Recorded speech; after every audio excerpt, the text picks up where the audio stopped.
everybody, this is Ray from RaiMagination. If you're new to my channel, go ahead and smash that like button, hit subscribe, and turn on those bell notifications because this is the first of a series of videos that you are not going to want to miss. This is technically my first Draw With Me video because it's going to be teaching you how to do what I do when being creative, but we're not actually going to be doing any drawing. Say what? You heard me right, no drawing. Today, I'm going to give you my top 10 rules that I follow whenever I'm being creative. I call them Ray's 10 Commandments of Creativity. I don't have a big fancy art degree or anything. I have just learned these over decades of drawing experience, and any artist with a decent amount of experience could really tell you the same things. These are not new or revolutionary or anything, but if you're just starting out, these could revolutionize your process. So let's get started. Commandment number 1, enjoy it. Now, this may seem pretty obvious because you do art because you enjoy it.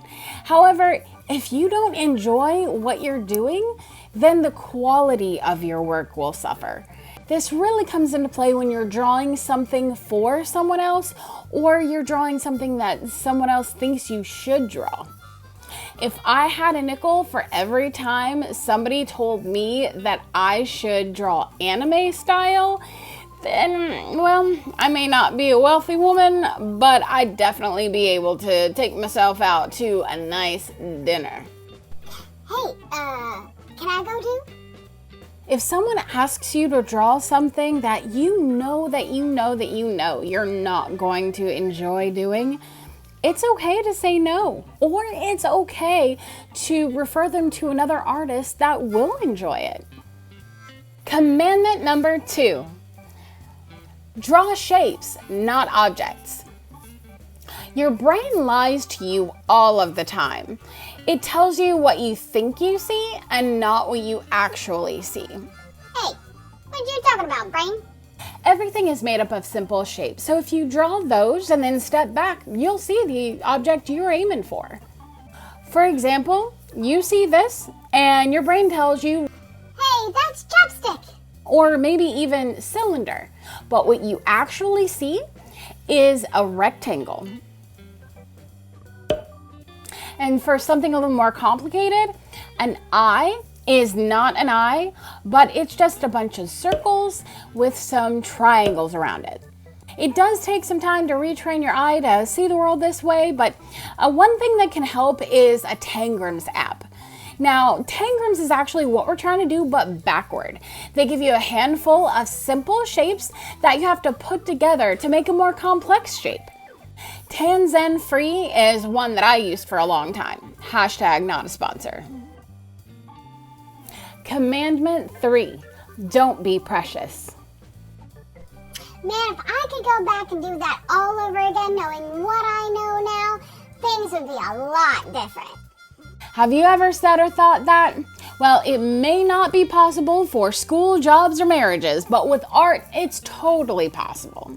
It's easy to say, oh, I've spent so much time on this piece and it's my precious little artwork. But if something just doesn't work, it won't work no matter how hard you try. You can make mistakes and fix them. But if it comes to a point where you're just making it worse instead of better, and all you're thinking is shoulda, coulda, woulda, then guess what? You're not stuck.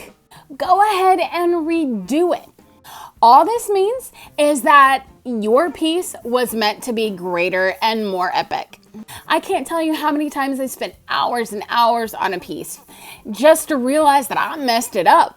And so I scrapped it, redid it, and ended up with something I totally loved. For example, this year's Father's Day card.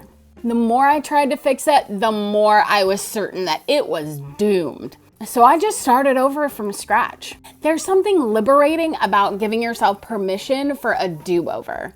However, these next 2 commandments will help you prevent the occasion of the complete do-over. Commandment 4, save your line work. To avoid having to start all the way back over from the initial sketch, take a picture of the sketch and/or line work. Or if you're doing digital art, save your line work on a separate layer. This also applies when you have an artwork that you're really pleased with, but it's really not finished because you haven't added color or done something you think you need to do, but you're afraid of messing it up. Take a picture of it, take a copy of it. That way, you'll at least have a reference point if you want to do it again. It's like saving your place in a video game. That way, if you do have to redo it, you don't have to go back so far. Unless the line work is something that you also need to redo. If you don't end up using the copies, then that's just something you can put in your sketchbook, or if you have kids, you can let them color them. Commandment 5. Draw 3 to 4 thumbnails before starting a piece. A thumbnail sketch is just basically a miniature version of what you plan on drawing.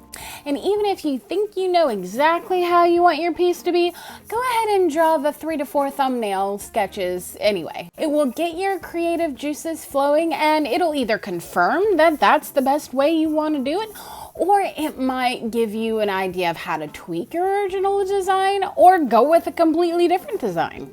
I do this in a colored pencil to make sure that my lines just stay general and not too detailed, but you can do this in whatever's handy, like a pen, pencil, crayon, lipstick. I'll admit I don't always do commandments 4 and 5, but when I don't, I often end up kicking myself for it. Yeah, I'll kick you too. Commandment number 6. It's not gonna be perfect. So you can get over that right now. The thing I hear most often when I tell people that I'm an artist, other than, bruh, do you do tattoos? Is that they want to draw or be creative, but they're a perfectionist. Like that's what's stopping them from doing it. I believe it was Aristotle who said, whatever you create is never going to match the picture that you have in your head. And it was Bob Ross who said, we don't make mistakes, we have happy accidents. Most of the times that I've had to scrap something is when I'm trying to make it too perfect and I end up overworking it. So relax and have fun with it, because you may not get the exact picture that you have in your head, but if you're open to it, you can get something so much better. Commandment number 7. There's always something to appreciate and something to learn from every piece. Every artist is their own worst critic.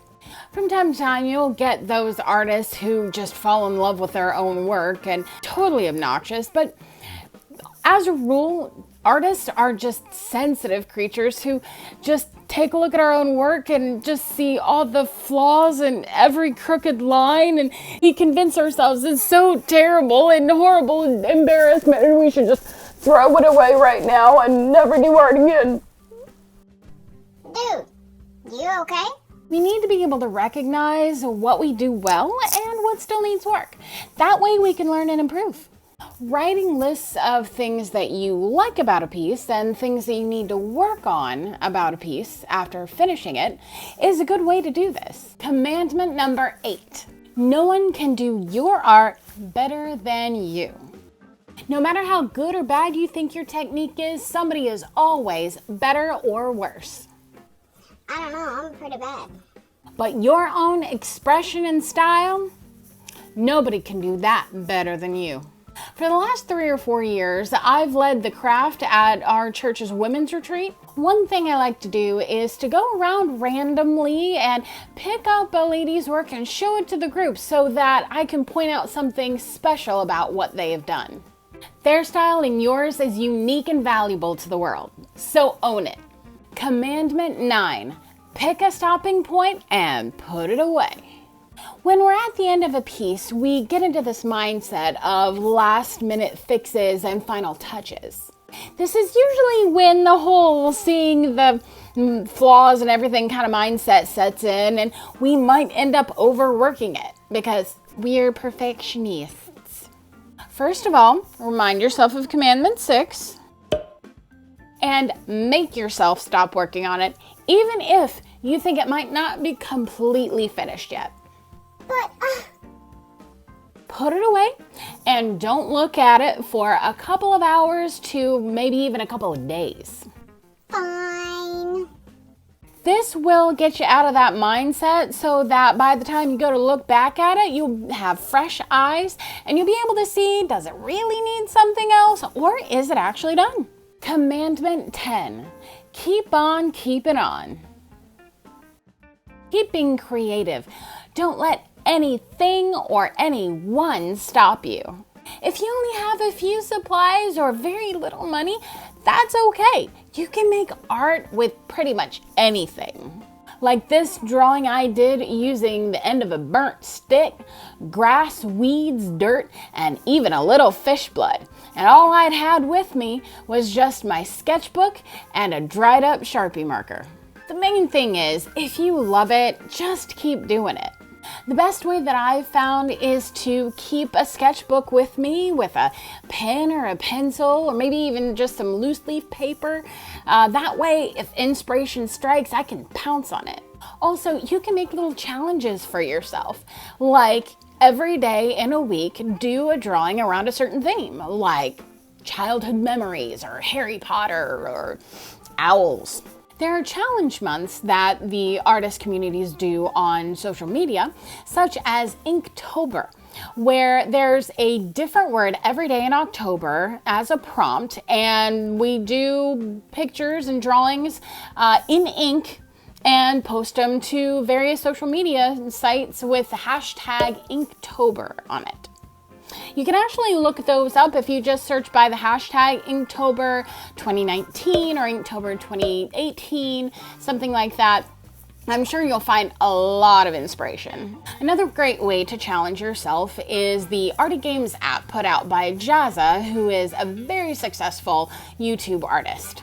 Oh, he's so handsome. I love me some hymns. Jazza is my favorite YouTuber, and he has over 5 million subscribers, including me. He is all about being artistic and creative, no matter what your budget or circumstance. And I have been addicted to his videos for several years, and he's the one who actually inspired me to do this channel. Because, you know, commandment number 8. In fact, before I started this channel, I submitted one of my drawings to one of his little competitions, and I got featured in his video. Rachel says, I was getting really stressed out by COVID-19 being such a sneaky, invisible enemy. So I drew a form of the coronavirus as a roaring monster and drew me roaring right back at it, and I feel better now. Not only thematically amazing, that's incredible art, and a great example of how you can use art to overcome your fears or the things that are frustrating you. That about wraps it up for this video. Thank you so much for watching, and if you have any comments or questions or would like to know more about the process that I go through, please leave comments down below in the comment section.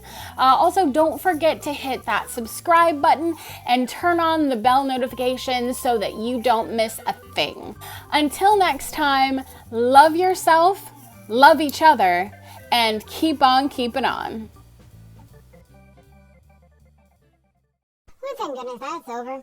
10 commandments. I'm going to command myself to do something. I'm going to command me to go get some Taco Bell and some enchiladas and Fritos and maybe some of that Grand Slam stuff. Yeah, that's what I'm going to command myself to do.